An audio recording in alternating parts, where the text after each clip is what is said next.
We're here with California State Assemblyman Tony Mendoza, who's running for Central Basin Water Board, District 5. Welcome, Tony. Thank you, Randy. How you doing? I'm doing well. How you doing? Good. You brought Sharon with you today. Yes. So tell us about the can. Tell us first of all, Tony. We know you because we've known you. We followed your career since forever. But talk to us a little bit more about who you are. Well, I've known her for many years, and prior to being in public office, I was a school teacher. I was a fourth grade school teacher in East LA. During the same time I was a school teacher, I was on the city council in Artesia, served there for many years, 10 years, and I've been in the assembly for the last 5, starting my last year right now in the state assembly. Due to the term limits, I'm termed out at the end of the year. So that's where I'm at in my career right now. And now I'm embarking on a new adventure to become the next board member for the Central Basin Water District, number 5. Now you're married? Yes, I am married. I have 4 children. Okay. What are their ages? 17, 10, 7, and 5. Okay. They all go to ABC schools, and I'm just an average guy. And you grew up here in the community? I've been here since I was 18, actually. I was born and raised and educated in South Central LA. Once I graduated high school, Fremont High School to be exact, I moved to Artesia, where I started my education at Cal State Long Beach, and I've been here ever since. And you got elected to, when did you get elected to the Artesia City Council? I got elected to the Artesia City Council in March of 1997. And how old are you then? I was 25. And for edification's sakes, it's your birthday this weekend. Actually, it is, yeah, this coming Sunday. And you're going to be? I'm going to be 41. 41. Yeah, so I've been 15 years in public service. That's kind of, Jerry, it's kind of amazing thinking about where Yeah. Tony's come from in such an early age. And Well, I am very blessed and fortunate, I think. When I joined the Artesia City Council, I was the youngest at the age of 25. I became the youngest mayor at the age of 26, first Latino on the city council. Now that I've been in the state assembly, I'm the first state assembly member from the city of Artesia. There's never been one elected from Artesia. It's a smaller community, but it's, as you know, it's one of the communities that it's here nearby. Cerritos, Lakewood, we're all in. Well, what made you decide to go into politics in general?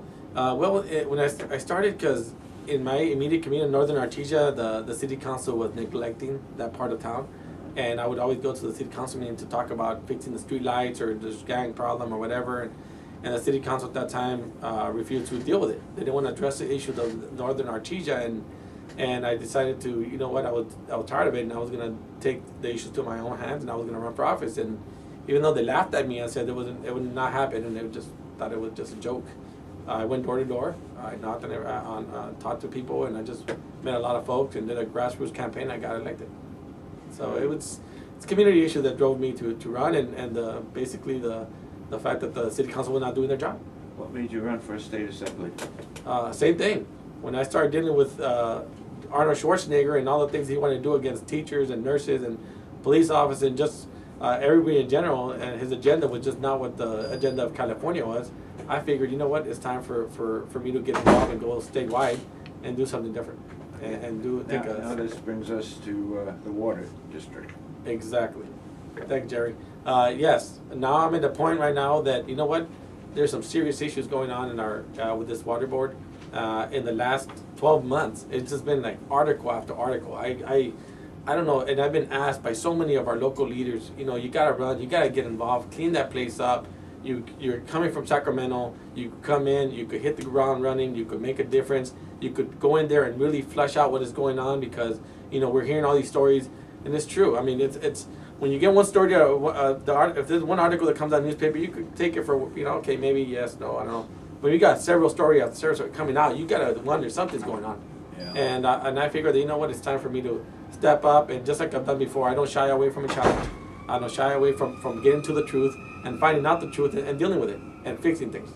Some of the candidates have indicated there might be some corruption going on in the district. You think so? I truly believe there's something there. When you hear some of the instances of what's going on, it's really disappointing, because we have 5 directors on there, and all 5 of them turn the other way. They don't even want to acknowledge that something's going on. They vote in unison, and they're all up to something.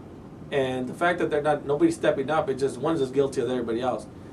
Just to share a few of the stories that I've ran into and people have brought up to my attention, I brought a few of them, just a few. There's only 7 that I just was able to print on before I got here, dealing with Central Basin gives millions of dollars in contract to politically connect the recipients. This was a big article that came out less than 12 months ago.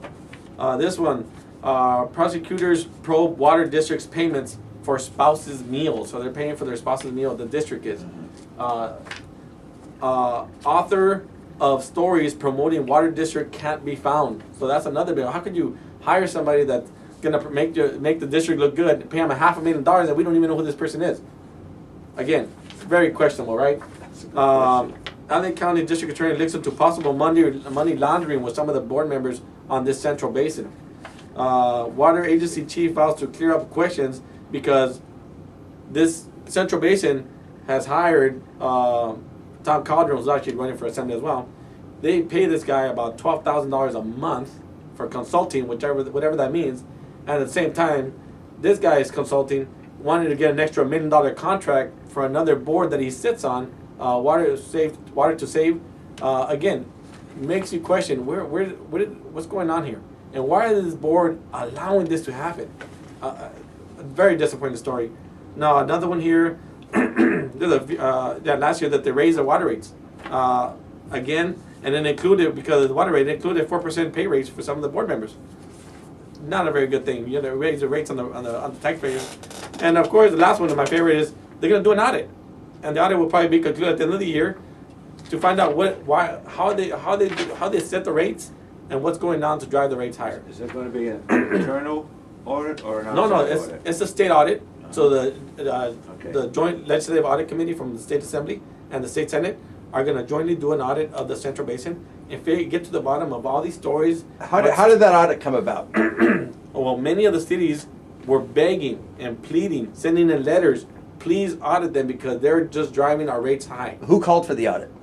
Many cities, Lakewood, Santa Fe Springs, Norwalk. I mean, there's a bunch of cities that kept on sending letters. Everybody's sending letters in saying, please audit them. As an assemblyman, did you further that cause up in Sacramento, or No, did you just? they sent me the letters and I was like, wow, and I asked about it, but a lot of times, a lot of the members don't want to touch it because you have two sitting legislators who are related to Tom Calderon, who happens to be the consultant for this board, which was another story that came out that each one of those legislators carried a bill for Central Basin for them to get more power. Can you provide us those letters?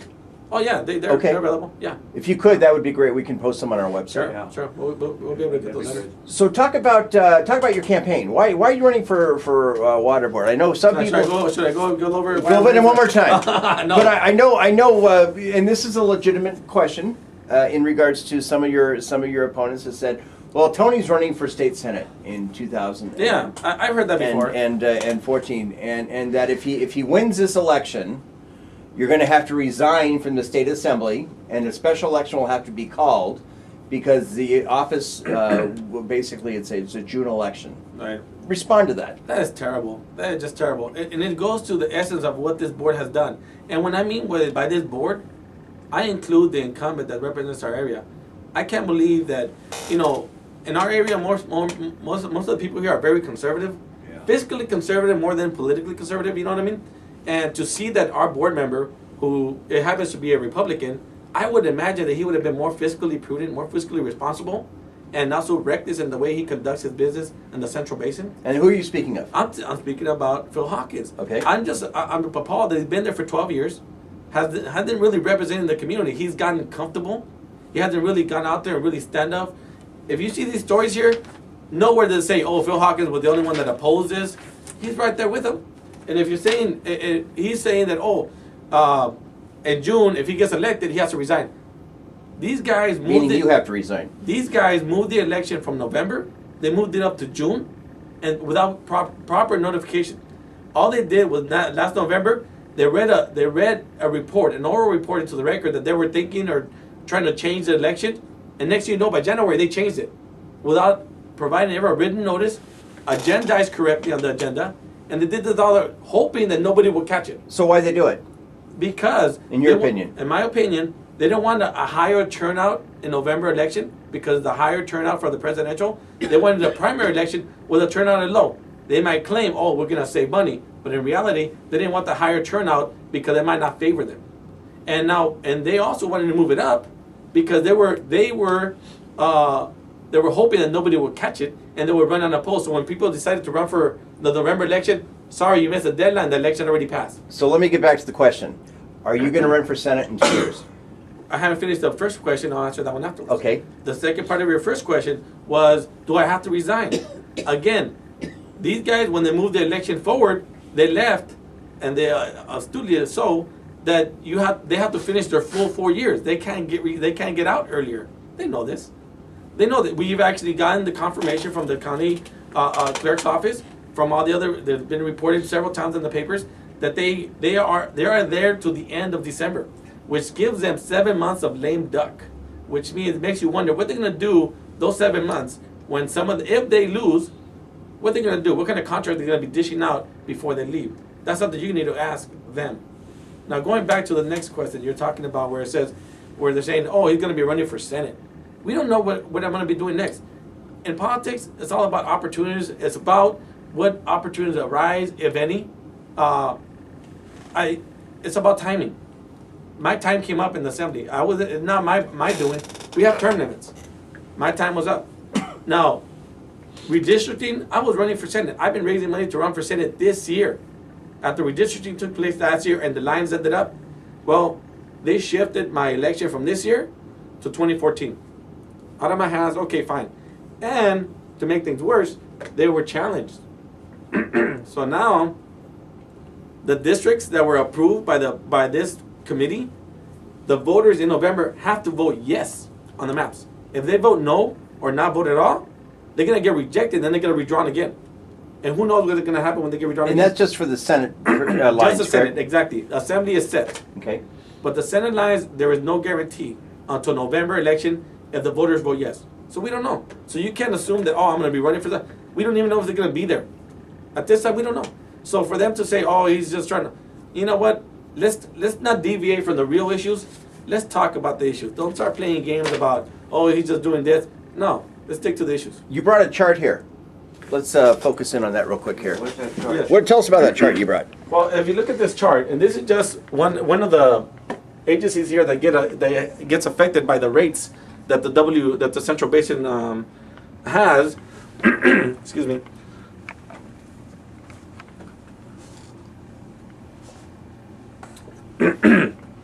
So as you can tell, excuse me. No problem.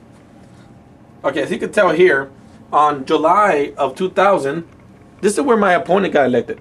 Okay, this is where he got elected to the Central Basin. He's been there 12 years. Okay, this is the surcharge that they charge for the WRD, and the surcharge is like it's sort of like how they do business basically. The surcharge for historic administrative surcharge is what they charge to conduct the business Central Basin. Back in '91, there was no surcharge at all. So little by little, they started creeping up, increasing the surcharge to the water replenishment district. So when he got elected in 2000, but in 2002, they raised the rate 164%, and just that amount of time. And then it kind of leveled off a little bit, and then back in 2009 and to 2011, even last year, it went up 105%. You're talking to now $90 per acre foot. That is sad, going from here to there. Look at that increase that our director allowed to happen, and he was part of this. It's not like, oh, I came in, I didn't know. This is like a year after he started. Was that unanimous vote? Yes, they all are. So what I'm saying is, what goes on in here, we need to really look at, are these fees necessary, or is all this bogus lawsuits, all these bogus ghostwriters, all these actions, contracts that they're doing to their friends, is this driving up this cost? And I would say that if it's an administrative surcharge, I think it is. And this is where our ratepayers need to question, because you know what? When the Water Replenishment District or Golden State Water, when all of them get this surcharge from the Central Basin, they have to pass it on to their ratepayers. Mm-hmm. So it's not like they have to pass it on, but because they have these expenses, then they have to get their money somewhere. And what they do is just automatically pass it to the pumpers, to the Water Replenishment District, and then they have to recoup their cost. Okay, changing the subject just a little bit, are you aware of what's going on? I'm assuming in an assembly, but are you aware of the San Joaquin Delta and the so-called Yes. Herschel Canal that they're And talking the, about the again? Delta Schmelt. And Would be yes, ano- be yes, another- Delta Schmelt. yes. Yeah. It's just a little fish that kind of began to exist there that didn't exist before. But yes, I'm very familiar with that. And there's a lot of environmental issues behind that. But even in the last 2 years, when I was in the Assembly, we've been working on the water bond. As a matter of fact, as part of the Latino caucus, we got to kind of push the issue to ensure that the water that came down from the north would equitably be distributed, especially in the Central Valley. A lot of the farmers are saying we don't have enough water. But then again, there are some farmers that rather, instead of growing plants, they rather get the water and then sell it ahead and make more money that way instead of growing plants. Yeah. So we gotta make sure that I call that kind of like an abuse, but everybody has water rights, and then all these water right issues come up especially when you're dealing with the northern part of the state. Why is Northern California, in your opinion, against building some kind of a canal from the Sacramento River, say, to the two pumping plants on the southern end of the Delta? I mean, They're not. It's not really that Northern Californians are upset. It's more like the environmental community is upset. They're afraid that they want those flows to continue to